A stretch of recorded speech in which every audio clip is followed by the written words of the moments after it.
I think we'll start now. Hello and welcome to the NIHR Dementia Researcher webinar. I'm Adam Smith. I'm the Programme Director at University College London, and I'm delighted to welcome today George, Rook and Philly Hare. Hello. Philly is the co-director of Innovations in Dementia, and George is a former teacher and one of the pioneer researchers working on the programme, which we'll be hearing about today, which is the Dementia Enquirers Programme.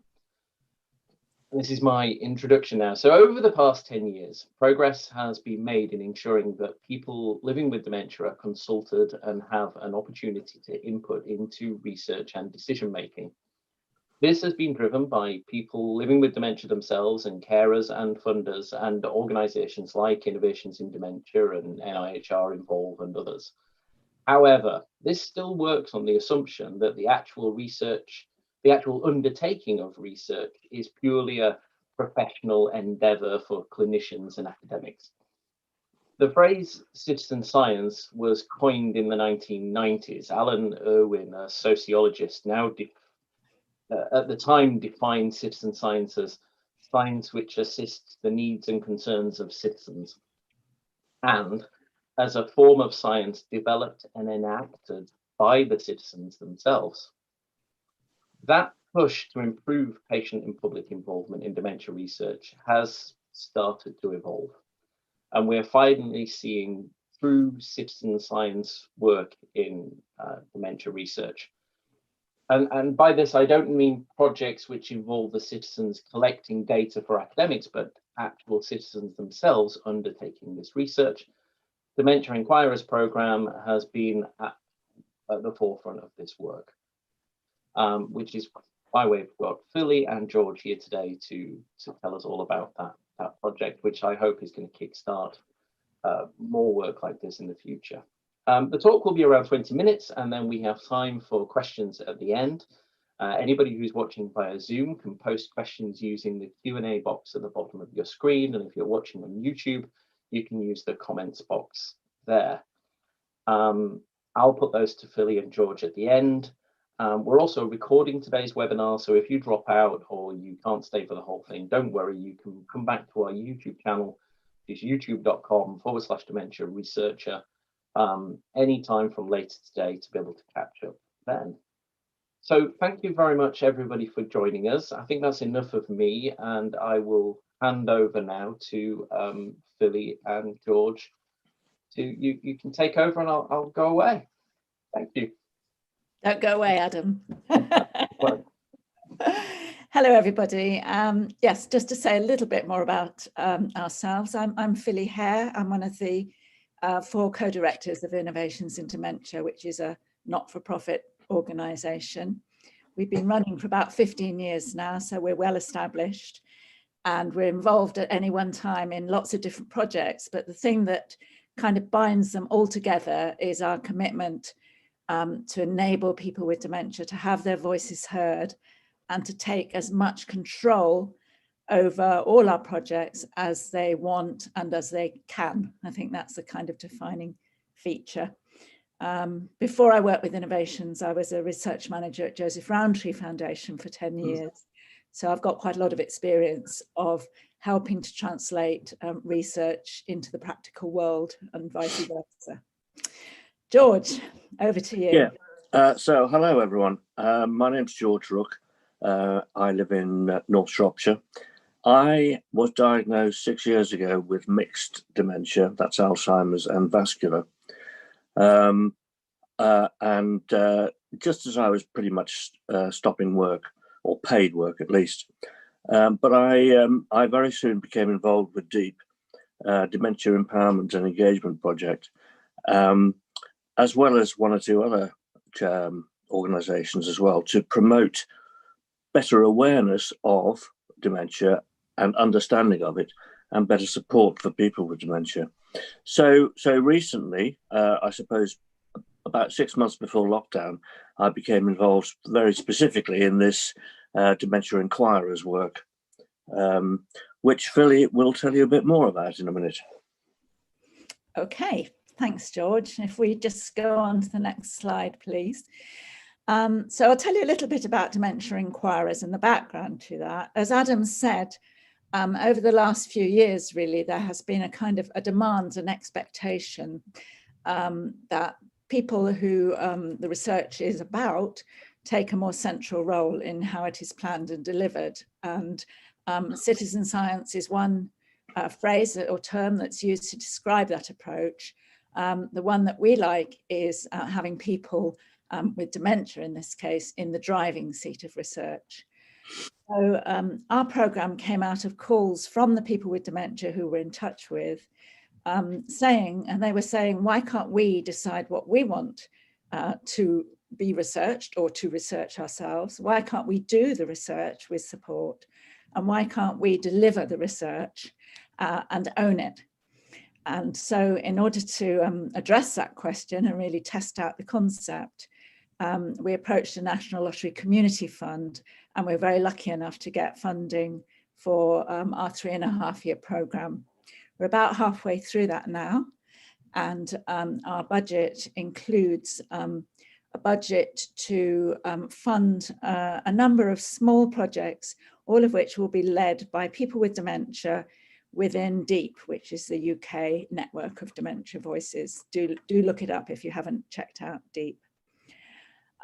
So far we started with 10 projects the summer before last, with all the topics chosen by these groups, and they are working on the projects now. 3 have been delivered, and we hope that by March, most of the first 10 reports will be received, or outputs, I should say, because some of them have done videos rather than reports.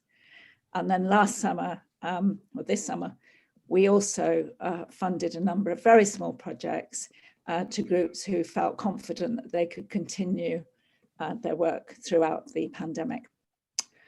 So that's a kind of whistle-stop introduction. And one of the first things that we did was to work on and co-produce a guide to how to carry out your own research. I think George is holding that up now. We can probably get rid of that slide now, Adam, and give a bit more thank you. And so that's the research pack. George, could you tell us a little bit about the pack, what's in it, why it was needed? Okay, so this is a wonderful Bible for people who want to carry out research to do with dementia, or involving people with dementia, or by people with dementia, and it basically takes anyone doing it through the various different elements of planning, ethics, consent, how to actually facilitate effective group discussions and interviews and surveys and so on. Evaluation, outcome measures, needs assessments, and writing the report at the end, and importantly, sharing what you found out. And it's written in a large font. It is, I would say, written in a way that is eminently usable and easy to follow. I reread it this morning, and I tell you what, you can just get through it, I won't say very quickly, but very simply, and you can find whatever you need, like a model consent form, for example. And the important thing about this pack is that it allows people who are not professional researchers to actually be able to design and plan a research project, however you define that research. And it won't be high level academic research, probably, but some could be. But it will be effectively finding out information to confirm or to help solve issues which people with dementia actually have. But it is eminently usable by anybody, your good selves included. So please do get hold of it and have a look at it. It's about 50 pages long. Thanks, George. We'll give the links for these resources at the end, by the way. They're all available for free download. And George, just to finish on that, can you just explain why, because there's an awful lot of guides about how to do research. So why did we need to reinvent the wheel and do another one? Well, I have to admit, I haven't got the straight answer to that, but I can guess from in retrospect, because this is written in language and in presentational way that is easy, not necessarily simple, but easy to follow and understand. It takes you through it in one place. It doesn't use jargon. It doesn't use acronyms. It is, quotes, dementia friendly. So people, as Philly said, people who are in the driving seat of research, people with dementia can use it and work through it. And I would like just to say now that there is often an assumption that if you have a diagnosis of dementia, you don't have capacity to do anything very much, including something like research. That is very, very far from the truth. It's a stereotypical assumption, which is wrong. Most people do have capacity most of the time, even up to quite advanced dementia. And therefore, you shouldn't make that assumption. Billy, back to you. Okay, thanks, George.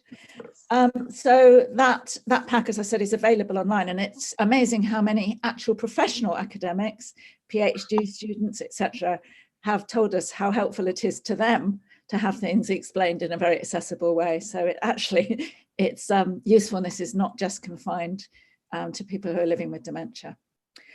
So I want to go on now and talk with George a little bit more about the work we've done around ethics, approvals and processes. And this wasn't originally, thank you, the link again will be at the end.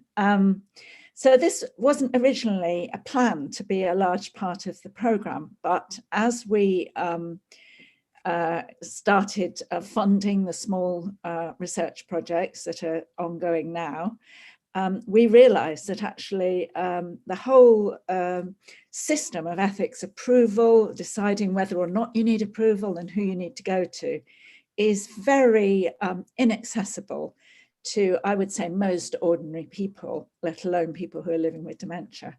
And this can be actually a big barrier to people carrying out their own inquiries. We decided, rather bravely, I think, that we would really start from scratch again, accepting that projects, it's very important that projects are ethical, but also that we understand from people with dementia what it means for a project to be ethical, what it means in practice, and how they can understand that if they are researchers, and how academics can understand that as well. So George has held up the gold standards again, which, as I say, we'll link to. George, can you tell us a little bit about what we covered in the gold standards? Yeah. Okay, so there are 6 key areas, what we call principles, which are working in real partnership, i.e. between people with dementia and researchers, respect and acknowledgement, safety and well-being, informed consent and capacity, confidentiality and anonymity, and information that is simple, accessible, and open. And basically, this document, which again is written in very accessible language and text, works through with checklists each principle. So there it's, for example, you may not be able to read it, but you can check it online. a checklist for the first principle, working in partnership or co-production. So, for example, it says, set research agendas and priorities through discussion with people with dementia. And then there's a box to tick, yes or no, or need to check. Respect the views and lived experiences of people with dementia as real knowledge. It's very much putting people with dementia at the heart of what you are doing. Not just making an assumption about a question you want to ask and then going out and doing the research and then finding, oh my goodness, people with dementia aren't taking part. I wonder why.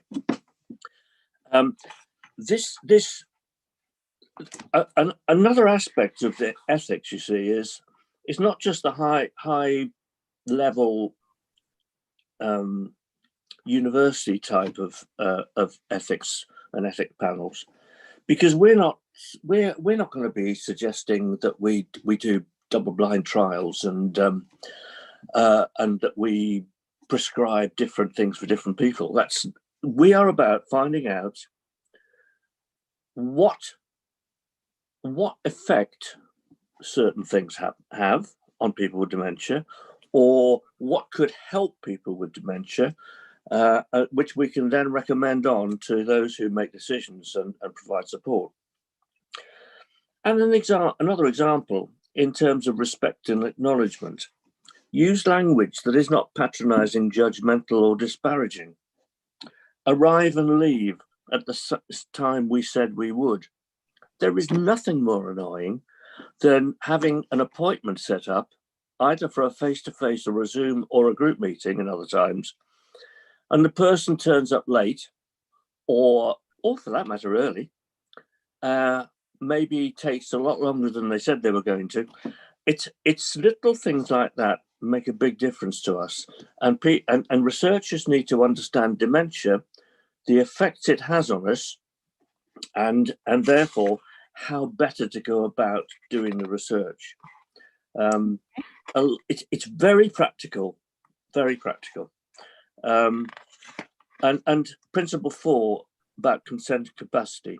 The first item is start from the assumption, which is based in law, that people with dementia have capacity and can make informed decisions and give consent to participate in research.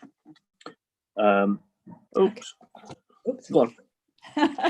Okay, so thanks, George. That's given us just a very quick snapshot of what's in the gold standards, but I hope it's stressed the fact that we've taken a very practical approach, and obviously many projects will need to go to research ethics committees for approval.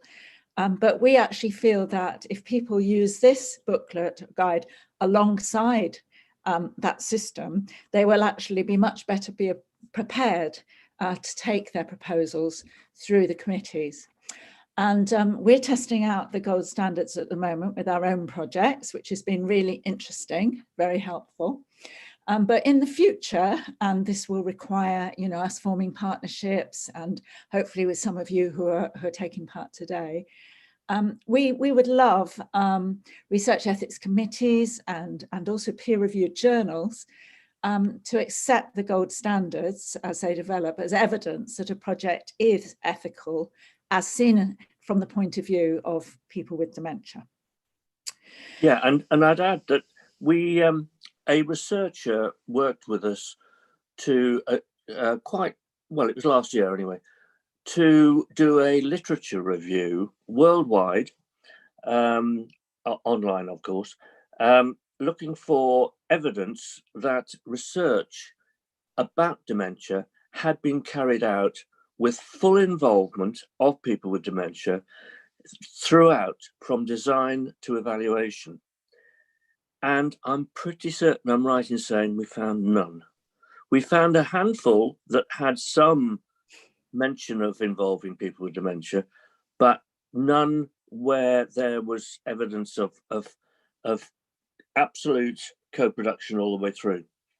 And interestingly, I have since been asked, well, I've sort of invited myself slightly into a steering group for a largish research project to do with alcohol and dementia, which hopefully will start later on this year, to be on the steering group to actually help with the design and so on, to make sure that it addresses the issues that are important in ways that will work. I mean, and I'm going to say one more thing while I'm here. Okay, and then we'll move on. Okay. A lot of us with dementia who are very keen to take part in research were swamped early on in COVID times by questionnaires from researchers about, you know, what it's like to have dementia with COVID and et cetera. And we did a few of them and then decided, oh God, no, I can't do any more. Right. So please try to avoid either long questionnaires, I'm going to say dull questionnaires as well, because we will just not get through them. Questionnaires that use language that we can't follow, etc., etc. Ask people with dementia before you put them out there. Thank you. Thanks, George. I mean, I think just my final point really, after this whistle-stop tour of Dementia Enquirers, is that we have worked really hard to ensure that the whole programme is led and shaped by people living with dementia. We have 6 people living with dementia who have all really stepped up to the plate, 6 people including George, and really shaped and sent us in directions that we didn't know we would go in, and have always been a fantastic sounding board of the lived experience. So in a moment, I'd like to just finish with a film clip showing the other 5 pioneers talking about what it's meant to them. But George, as you're here with us, if you could kick that off, and if I could just ask you, what has Dementia Enquirers meant to you? Well, it's got me involved in doing some research, because I've actually jointly with a couple of groups, I am in the process of carrying out a research project. Although unfortunately COVID has sort of interrupted things fairly radically, but also it's got me closer to actually working with researchers to improve, I believe, the quality and therefore the outcomes from research to help transform the way people are supported and understood. Thank you, George. That's great. So Adam, if you could just show us now the little film which shows Vari, Wendy, Agnes, Howard and Dory, who are the 5 other pioneers. A number of research in different places when people have asked me to do things. And it's usually at one point, there's somebody sort of saying, well, actually, this isn't as scary as we thought it was, or but it opens it up for other people. The people that we're talking with, or the people we don't yet know, or people don't know about who's doing what.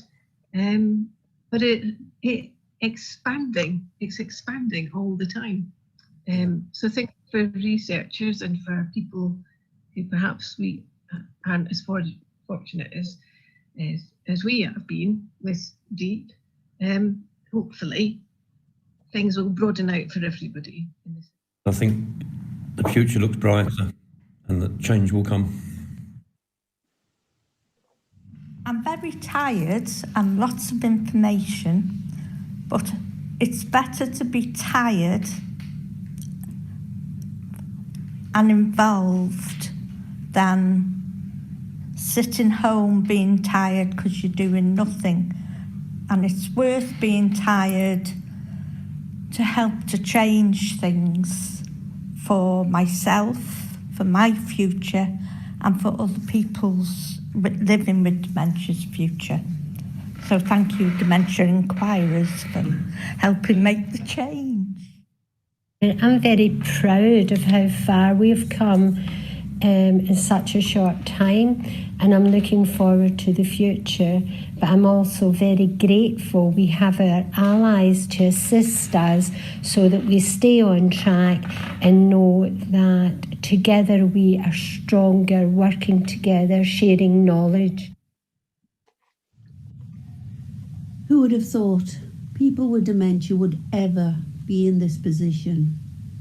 And I'm so happy to be one of those people taking part in this groundbreaking initiative and creating new perceptions through research.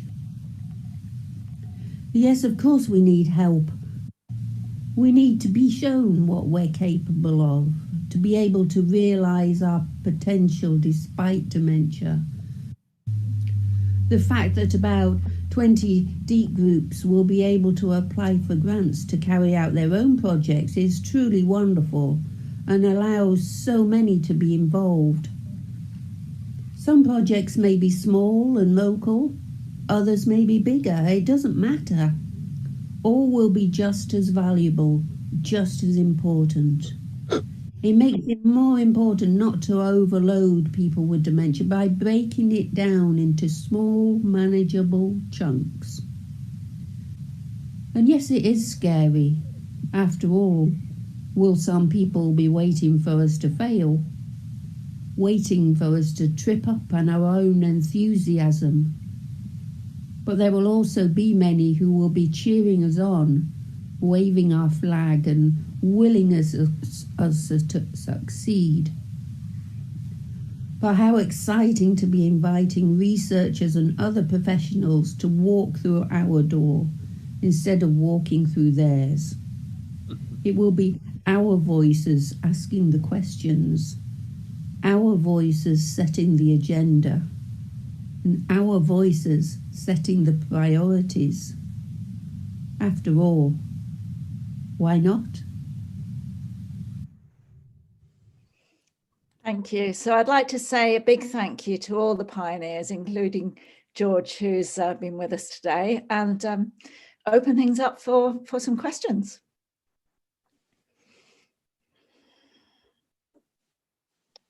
Thanks, Billy. That was fascinating, really great. Thank you very much. I'm going to share your last slide now as well, which I know has got some links to some resources there, which I will just share it there on the screen for a few minutes while I had a couple of questions of my own. Maybe if I can remind everybody who's watching at home, if you could post your questions using the Q&A box in the bottom of the screen there.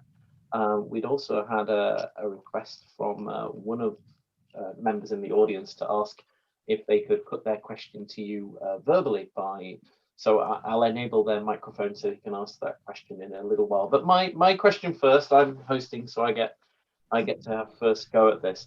I wanted to ask, first of all, have you considered, the guide you've produced to support people with dementia to do their own research is a fantastic tool. Have you thought about doing any training sessions to go with that to propagate this work? Philly? We're very open all the time to requests from partners, from allies to supporters. So yes, we can certainly do that. I'd love to talk with you about it, Adam, or anybody else who's watching. Absolutely. Well, yeah, very happy to facilitate that. I mean, I certainly make a point whenever I'm talking to anybody involved with research I make a point of telling them about these 2 packs and pointing them towards them. So I hope they're getting out and about and around academia. I'm going to take the first question we've got is from Linda Burt, who asks, thank you very much, very informative talk. I wondered if there was a place where they could find out more about the 20 projects already going on. They'll be using the resources and sharing them with the colleagues. And actually that follows up on my second question, which was, what were your research questions, or did you define it in that way? Did, you know, like an academic would? Did you say that's the question we want to answer? What were your questions? What are those projects? So yes, in terms of the first question, information about the projects, we have got a little bit of information on the website on that link that I've shown you, just in terms of the groups who are doing it and what the topics that were chosen were. As I said, probably at the end of March, we hope to be publishing at least 8 reports from the first projects, and they'll be published on this website. So you can read all about them there, all about the details. We haven't produced any interim information about how they're going, simply because I would say lack of capacity, really. It's quite a small project, and we haven't got a huge amount of time for it. But what we will be doing once the individual projects have produced their reports is we will also be producing information about the process. Because for us, the question of what it meant to be in the driving seat is actually just as important as answering the specific questions that the projects have been inquiring into. And we've also made various films and podcasts along the way, which you can find on that link. I mean, I could just read out, might be helpful if I were just to read out the topics and the groups. I think that would be interesting. It kind of, just to give a flavour of what it, you know, what. Okay. Could I just make the know what was important to people? Sorry, yes, George. Just make the point before Philly reads them out that the topics were decided by deep groups around the country. It wasn't us saying we wanted to research this. It was them saying, what do you want to find out more about? Okay, so Philly. Okay, so we've got the Thread group in Liverpool who are looking into urban and rural transport systems and their accessibility for people with dementia. We've got Our Voices Matter in Hartlepool in the northeast, looking into the impact of taking part in groups for people with dementia. We've got Shindig in Sheffield, looking into the impact of having to give up driving, so psychological and practical impacts. Deepness on the Isle of Lewis, where I happen to be as well, looking into the accessibility of instructions for using Alexa, artificial intelligence. For that, everybody's devices have just gone off. Sorry, I shouldn't have said that word.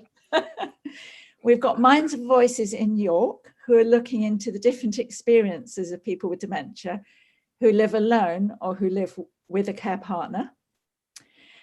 We've got the Beth Johnson Foundation in Stoke-on-Trent, looking at how aspects such as class and intellect or ethnicity impact on the dementia pathway for the person with dementia. A big topic and question, by the way, and it's been honed down to focus quite narrowly to make it doable. We've got the Riversiders in Shrewsbury, that's you, George, working with the York group to look at Admiral nurses and what they know about DEEP and what DEEP knows about them.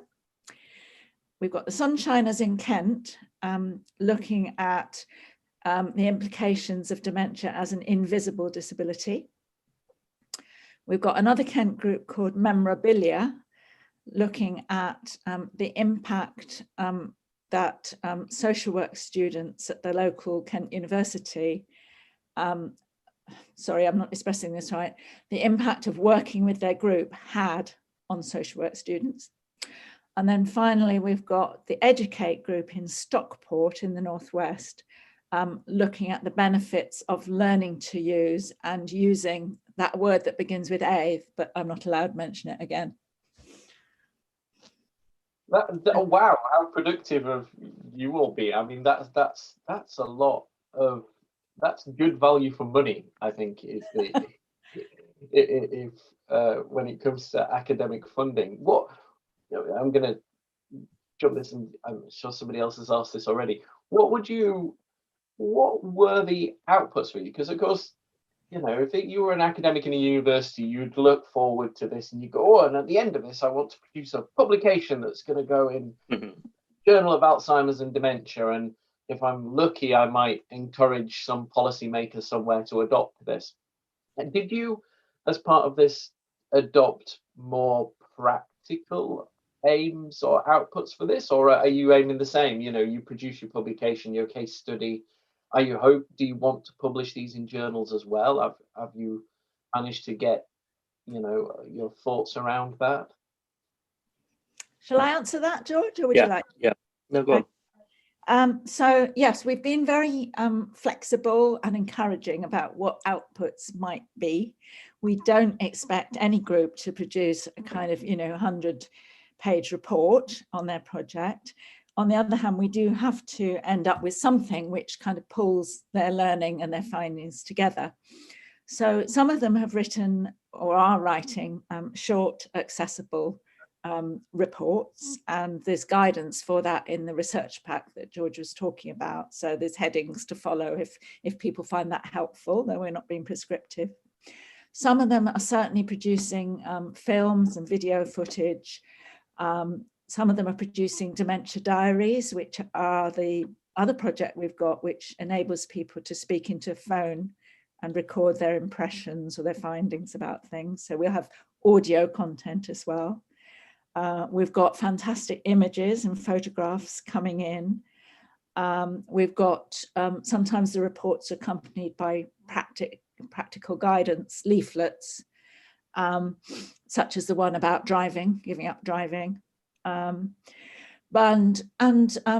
will certainly be wanting to disseminate all of these as widely as possible. So we've already done presentations at a number of conferences, and we'll certainly want to be doing that at the end of the coming year when we've got more findings. You've got enough for a whole conference to yourself here, I think.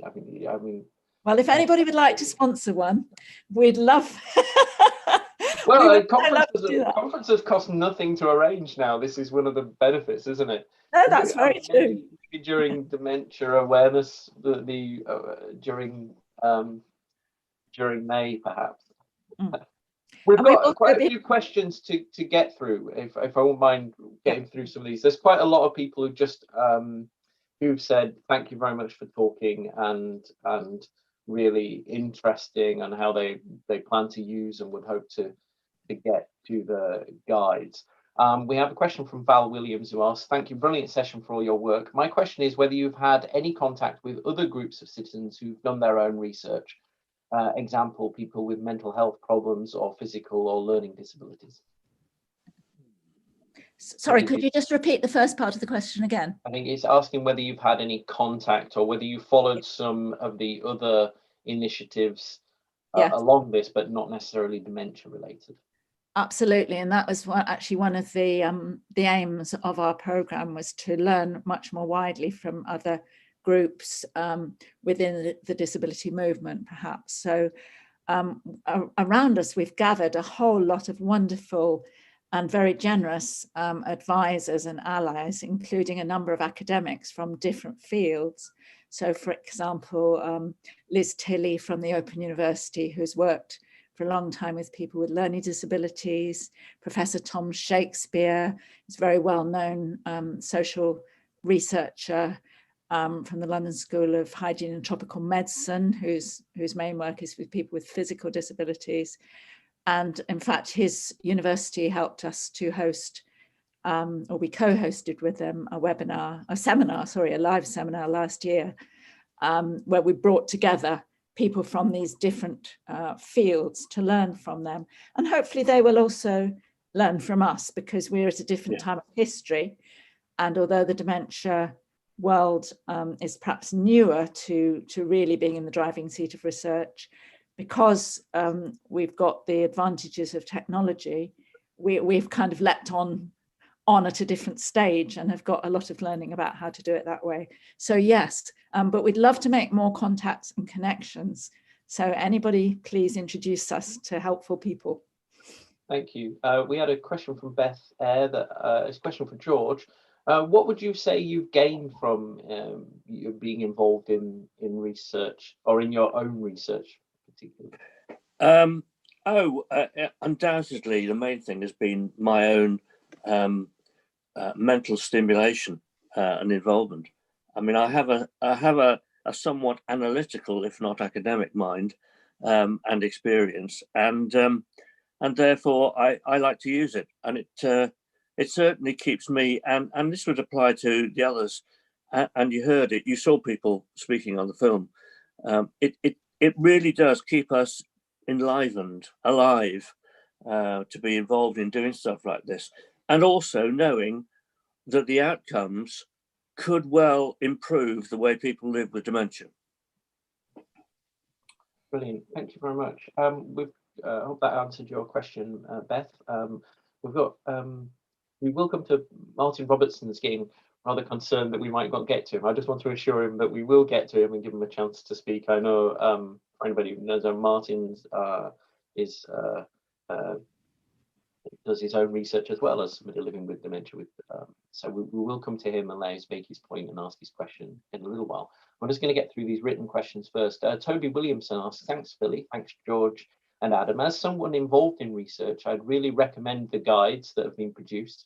The ethics guide particularly is good in terms of challenging traditional views about involving people with dementia. And he wanted to ask, has the ethics guide, are you aware of any mainstream academics having used your ethics guide? I think you mentioned in the talks a lot of PhD students, perhaps, particularly. Have you got any examples of where this has been used? Do you know? Well, I would say that as I referred to earlier, I have sent the guide, and it's been well received by a group of universities who are planning this alcohol and dementia project. And since I'm involved in it now, I'm assuming that they will take into account what's in it. If they don't, I'll be letting them know. I think it's probably also as well to maybe pass along to the National Research Ethics Service. I mean, I sit on the National Advisory Group for that as well, and be happy to take that forward as maybe something that they consider adopting. I think more local research ethics panels, we know that they work independently and have often seen as being a little bit inconsistent, but I don't think the word is inconsistent. I think each one is quite independent in its view based upon the population of people that make up that panel. So I think having guidance like this is particularly useful. Okay, I hope that answered your question, Toby. Mary Friedland has also posted a link to another resource there, which we'll take a look at. Thank you very much for sharing that. I didn't have any more questions myself. I think I'm fascinated. I'm really looking forward to seeing what's come up at the end of this and how this can be used. I'm now, Val makes a point. The guide is good for ethics committees. So let's see if we can find a mechanism of circulating that around to ethics committees. Yes. Martin, I hope you're ready. Martin's been very keen to put his question to you verbally, if that's okay. So I'm going to enable your microphone now, Martin, if you'd like to introduce yourself to start with and maybe put your question to the panel. You're on now. There we go. Right.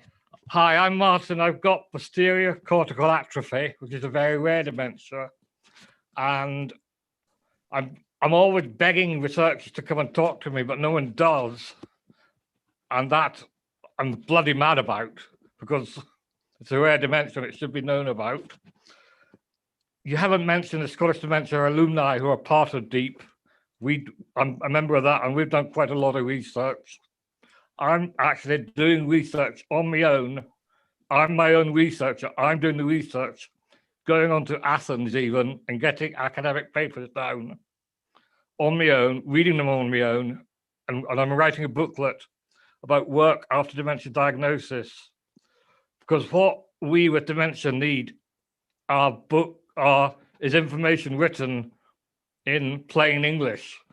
Academic papers are jargon, to be polite.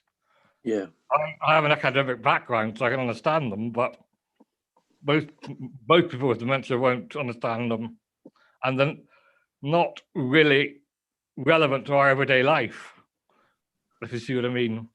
Yeah.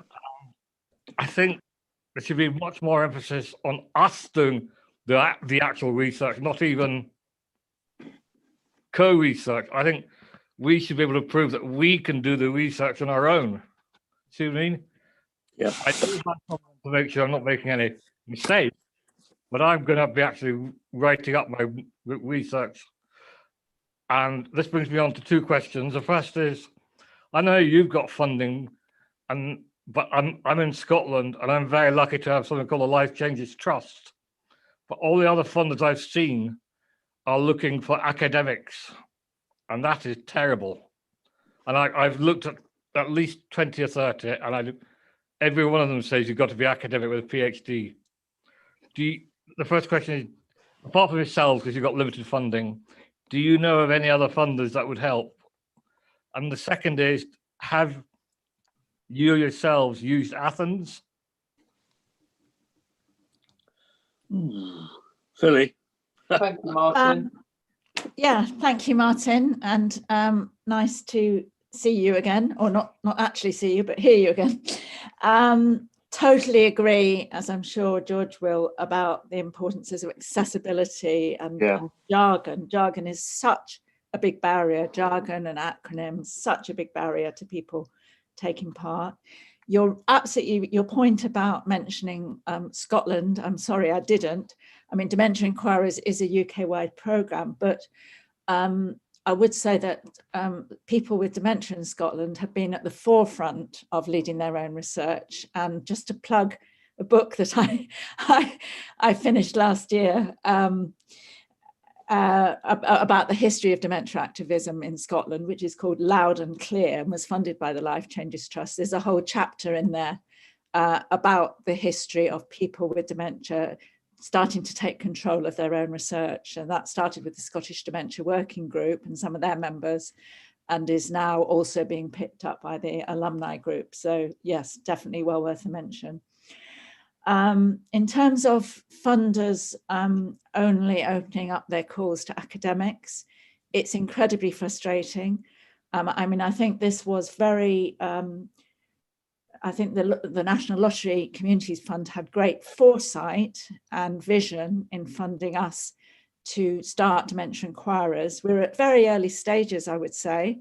This is going to be a long road, but I would hope that, you know, every webinar that we do, every conference presentation, every tweet, every report that we produce, etc., moves us along that road. And if there are funders here today, I would say, you know, really consider opening your funding streams up to anybody who wants to inquire into a particular subject, who wants to partner with academics, but in the real sense of real partnership, not just being on an advisory group. Yeah. And the final question in terms of using Athens, yes, some of the individual research projects in Dementia Enquirers have used Athens, and some of them have done their own literature reviews, either usually in partnership with their local university. I think the funding one is a challenge, isn't it? I think trying to persuade, I know individual charitable organizations have in the past funded this, but not necessarily in a consistent annual call to say there is this much funding and it's ring fenced every year, although of course charities are all struggling to provide the funding for their mainstream research this year, let alone any research at all. Sorry, can I just add, there was the drill programme, wasn't there? The drill programme for disability research, and they did fund a couple of dementia research. And Alzheimer's Research UK also put out a call for, I think you could apply for up to 20,000, I think, like something like that last year. And I gather some of those projects got delayed, but I'm sure I recall that that's something that they're looking at doing again, because relatively speaking, that's quite an inexpensive research call for them to open, and in a time when they can't necessarily open everything, I think that is one of the ones that they might be considering trying to get out there, and something that can really make a difference, particularly during these challenging times. I know Nesta are obviously also as well. They've done some citizen science in the past, and so perhaps Nesta might be an organization to look at. We'll see if we can have a look, Martin, and find out some links to include in the chat box here for you to in the text that goes with the session afterwards. We'll try and include any that we can aware of. If any of our people are listening now at home or are aware of any funding sources, please do post them in the chat box, and we'll see if we can deliver those out and put links out. Thank you very much. Was there any final points you wanted to make, Martin? Oh yeah, sorry, I put it into questions and answers. Oh, sorry. There's actually quite a lot of research already done up here in Scotland regarding transport. Like, have you got the Go Upstream comics? Yes, indeed. Yes. And what else have we done? Yeah, Go Upstream's the main one that I was thinking of. And David McKillop's driving book. Yes. Yeah. And that was produced around 18 years ago, I think. So that's an amazing forerunner. Absolutely. And I think the whole thing about reinventing real, this is the whole point. I agree that there can be too much research on a certain thing, but generally more research on a certain topic is encouraged, isn't it? Because it can prove or disprove different things or find new approaches, which is why, we need to continue to research these things, because thinking develops, and also as well, depending on the nature of the study, if you're doing transport system, exactly the transport problems that somebody might face in inner city compared to community, or buses versus trains or taxis, it's all, if every one of those takes a different perspective, it's interesting. George, sorry, please do. Yeah, I just wanted to say, I suppose it's interesting that the research topics that people with dementia choose to do tend to be very practical based topics rather than academic, let's say, removed from real life for us. And although obviously that's necessary, I do urge researchers to always ask themselves, is there a practical benefit to what I'm researching? And indeed, to ask people with dementia to be involved in that and say, how would this benefit you, or how could it benefit you, and how could we do this to make it really practically useful? Because if you want us to be involved, we have to see that it's worth doing it. Am I still on mic? Am I still on mic? Yeah, absolutely, Martin. That's why I do my own research, because no one actually wants to do the research that I think we need to do, like work after dementia diagnosis. I'm going to do one about the practical aspects of PCA, things like that. The academics are interested in academia. We want practical, real life help. We don't want to read all the, I'm not going to swear, sorry, but all the academic papers. I was just going to add, another way to influence this, of course, is looking at research priorities, because, of course, research funders are often the people that drive the agenda on this. When they put out calls for research funding, they say what they're looking for. Although many will, the NIHR particularly, will put out both researcher-led calls, saying, put this forward for any researchers wanting to come up with their own research questions, and then funders will also put out specific calls for specific things. Quite often they're informed by organizations like the James Lind Alliance that do these research priority setting partnerships. And so another way to possibly influence the research agenda, particularly organizations like Alzheimer's Society that follow this, is to capture these research and input into those processes where research agendas are set. It's quite a long time, I think, since Alzheimer's Society did its last James Lind Alliance one, so maybe that's due for a refresh. But I do recall something like 9 out of the top 10 priorities that they shortlisted, which then inform the calls that they make in future, were mostly all care care related and practical life related. Yeah. Not necessarily find me a new drug or find some new treatments or discover. But mostly the research agenda has moved to prevention. But please do, Philip. Martin, we're gonna have to say goodbye to you now. But thank you very much for joining us and for putting your questions. Thanks, Martin. To us as well.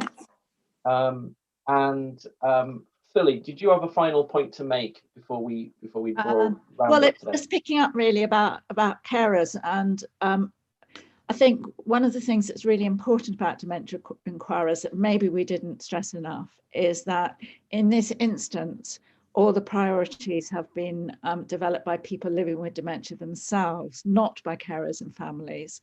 And that's not, of course, absolutely not to say that carers and families shouldn't be involved in setting priorities or deciding what research is done. But it is to say that actually in the past or historically, the voice of people with dementia themselves has been much less heard.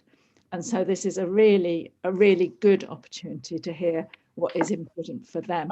I would absolutely agree with that. And you do see a difference between priority setting partnerships that have been undertaken where the person living with the disease or the condition themselves are more likely to contribute. So in Parkinson's disease, for example, where more people with Parkinson's contributed rather than their partners or family members or carers, you found more focus on discovering treatments and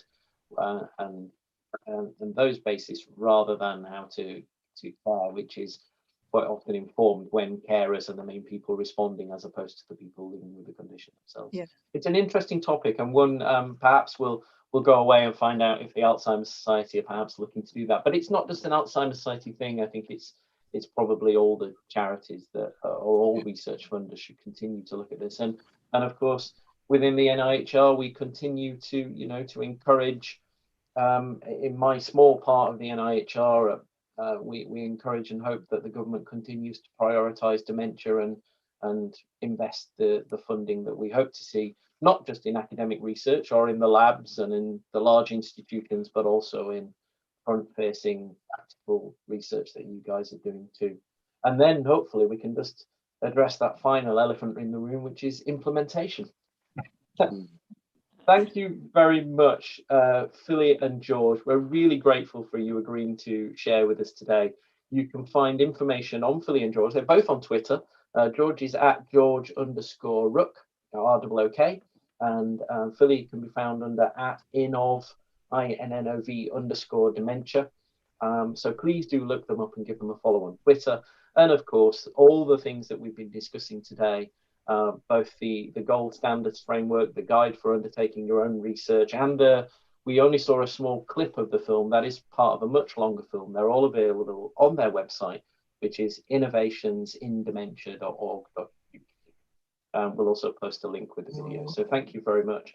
I know you're also, as we talked about, considering where the next round of funding is coming from to continue this work. So if anybody does have any suggestions or come across any funding calls that you think might be relevant, please do give them on follow, drop them a direct message. I'm sure they would not be disappointed to hear from you.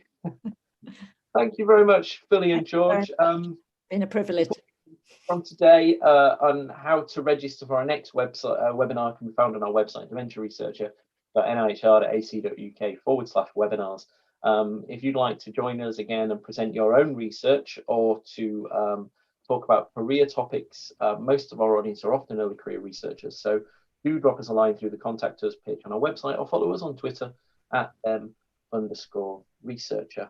And a reminder that our website is packed full of resources that will help early career researchers or citizens thinking about doing their own research as well. I think the challenge that the early career researchers that we usually talk to, the MSc students, the PhD students, have the same things, and all the articles and blogs that we post are from early career researchers. I'm sure you'd find something there that's useful to you as well if you're thinking about starting your own research project as a member of the public. Thank you very much, everybody. Thanks, everybody, for joining, and we'll see you all again next month for our next webinar. Thank you. Bye-bye. Bye.